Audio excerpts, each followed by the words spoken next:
Hello my friends and welcome. We have some tremendous news that are coming from the front lines.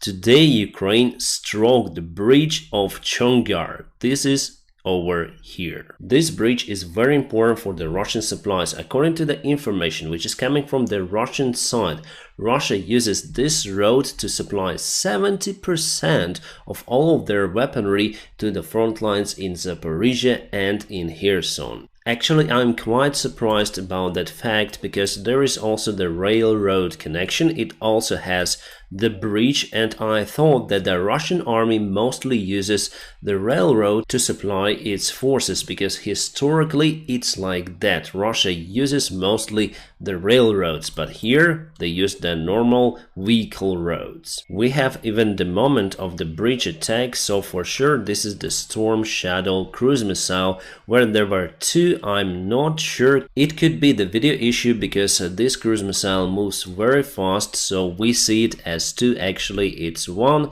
and it exploded, then it hit the bridge. Well, there's the big hole in the bridge, but still it holds the construction and it's not yet been destroyed with a single Storm Shadow hit. But still, because the bridge was damaged, Russia closed it for all of the vehicles transportation, and that is why they have to make the round around that bridge. So they have to go through Armansk. By the way, the station and the main supply hub in Armansk was also attacked by the Storm Shadow cruise missile. Unfortunately, there are no any bridges in that area. After Armansk, they have to use the secondary roads that are not in a good condition to get to the main road to supply their troops in Zaporizhia or Kherson regions. Well, it's better to say that for the Kherson, they may supply it through this road, but for Zaporizhia, there is no other way out for them rather than to perform this round trip more than 130 kilometers long. Even now, Russia is struggling with their supplies. They are coming very late, they are coming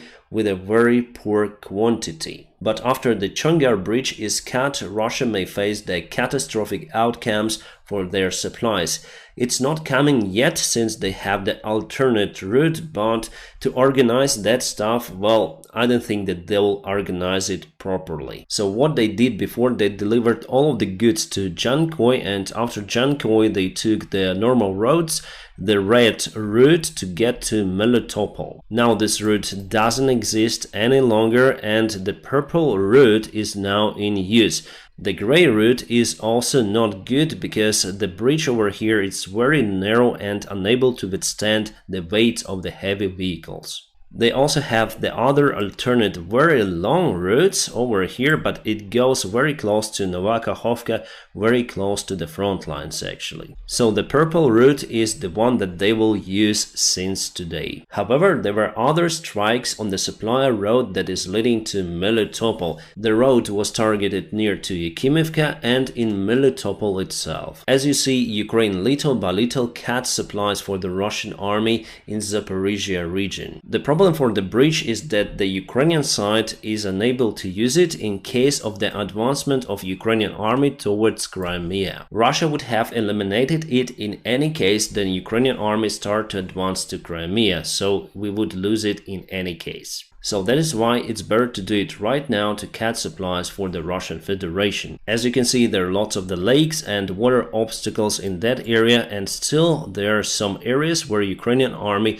may proceed because there are no any bridges in this area near to Armansk. But the biggest road was still near to Chongar, and I took it many times because I used to live in Crimea, and then you go to Kiev by car, you go through this road. Overall, the situation with Chongar bridge is very similar to Antonovsky bridge in Kherson, so Ukraine targeted that one, cutting the Russian supplies last year. Because Russia lost their main supply line, they were forced to leave all of that place. They were running away and finally they blown up the bridge themselves. So the same thing would have happened with that Chongar bridge. It was understandable that that bridge is dead already, so it's better to do it right now to cut supplies. And now the Russian army here is in a deep problem. Still, they have supplies which are coming from the Rostov-on-Don, but for them they need to cover lots of the distance through Mariupol to get to Melitopol, so it was their main supply line. The pro-Russian occupation administration already said that the attack that was done today using the Storm Shadow cruise missile just doesn't mean anything for the Russian army. It will continue as before. The same thing they said that last year about the Antonovsky Bridge. Doesn't solve anything for Ukraine. The special military operation will continue. Yes, it may continue, but for what cost and with what problems? By the way, this guy, he's dead already. He lost his life in a car accident. Now it's turn for this guy. President Zelensky in his speech today said that Russia for sure mined the Zaporizhia nuclear power plant, so they're ready to demolish it at any moment. He called for international organizations to take care about this issue. Russians should leave the Zaporizhia nuclear power plant and hand it over to Ukraine peacefully. But the International Atomic Agency report says that they are aware about the information that some of the mines were placed at the cooling pond, but at the time then General Director visited the place, there were no any mines near to the pond or inside the power plant. However, the International Atomic Agency is aware of previous placements of mines outside the plant perimeter. They also say that the main safety functions of the facility would not be significantly affected, but they are following the issue with a great attention, they say. Well, I just hope that they are right, but based on the previous experience, then Russia blown up the Novakhovka Dam, I am not sure about the Russian actions in Zaporizhia nuclear power plant, and our president told about it many times. By the way, we have some success today near to Krasnohorivka. It is happening just over here, near to the old border between the self-proclaimed DPR and Ukrainian-controlled territory. So Krasnohorivka is here, Marinka is over here. Russia tries to get this village under control for more than 1.5 years, but here Ukraine moves forward. And if we go to the timeline, it was yesterday and it is today right now. We went to the old border. As for the south part of Ukraine, over here we have some of the movement near to Staromayorsk. Yesterday and today you can see Ukrainian army continued to advance. Here's the small tiny river. There is also the natural obstacle in this territory. That's why Russia still keeps Rivnopil under their control. The Urozhaina village has not yet been confirmed taken by Ukrainian army, as Prigozhin said yesterday. According to Reuters, Pentagon approved the cluster munitions for Ukrainian army. They will be used against the Russian trenches and defense lines. We need them a lot, but cluster munitions are forbidden in many of the countries. In that case, I think that we may use those because they are not forbidden, I think, in the United States of America if they use them. Again, it is just the Pentagon approval. The next step is the Senate approval and the White House. Russia again tries to assault from the northeast part to take control over Luhansk and Donetsk Oblast. The fighting is ongoing very close to Crimea. Russia even uses their modern tanks Pro-Reef. You can see the silhouette of the turret, so for sure it's T-90M Pro-Reef, as Putin said, the best tank in the world. And let's see what happened to the tank before. The Russian infantry was lost near to this tower, then they tried to assault to Ukrainian positions.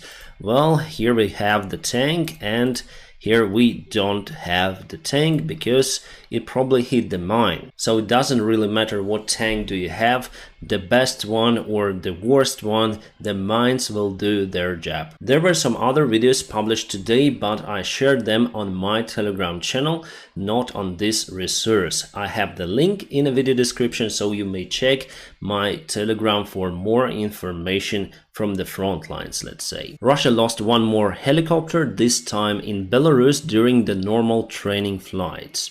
As you can probably see, we have the Z symbol on the tail and the crew is reportedly injured. More about the Chongar Bridge. Actually, there are two of them. One is small and one is wide and big. This is the new road. This one is out of order, but this one still could be used by the Russian army, unfortunately. But I think that not for a long time. By the way, the railroad bridge goes through the same lake and located west side several hundred meters away from the road bridge. It also hasn't been damaged yet. But I'm sure that Ukrainian army is working on that issue and we're gonna cut supplies for Russia. Mainly it's already been cut because Russia used this main road. Well, now they can use the small road, but I'm not sure whether it can withstand the heavy weight of the tanks. Yes, I know that it is not about Ukraine, but internet and the media went crazy about this case. I will not tell you what happened there because you know it for sure from any sort of the information resource. That is what worried me. Because in general, those guys had chosen this trip deliberately. They understood the risks of this self-made, uncertified submarine, but still went to the deep dive. Yes, it is the horrible situation for them personally, but I think we have the bigger problem in the world right now. Like with Zaporizhia nuclear power plant that may affect many nations, many countries, many people around. And people who peacefully live in their countries are not willing to risk their lives. They want just to live.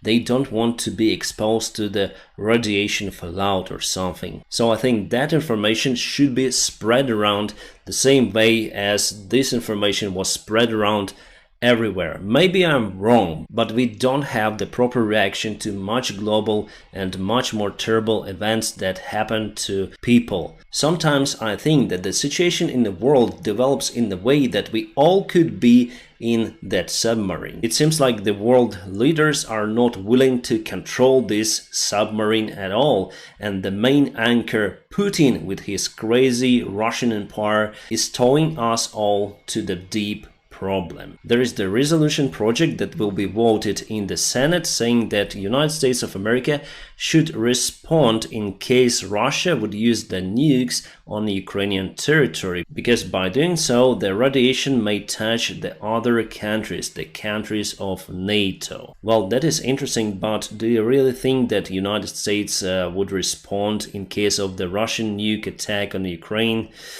Yes, they may do it because they do afraid of the next step of Vladimir Putin. They will not respond with the nukes, but they may assassinate the main guy in Russia. That is what the President Zelensky said today. He said that he doesn't believe that Russia would use nukes on Ukraine, but in that case, the Western world would find the way to get rid of Putin. My friends, I'm gonna keep you updated on situation in Ukraine. Now, please don't forget to press the like button to this video, and also if you want to support my job, there will be some of the links in the video description just below. You may support me on Patreon, on a sponsorship of this channel, or on a PayPal, whichever you like. Thank you so much for your awesome help and awesome support.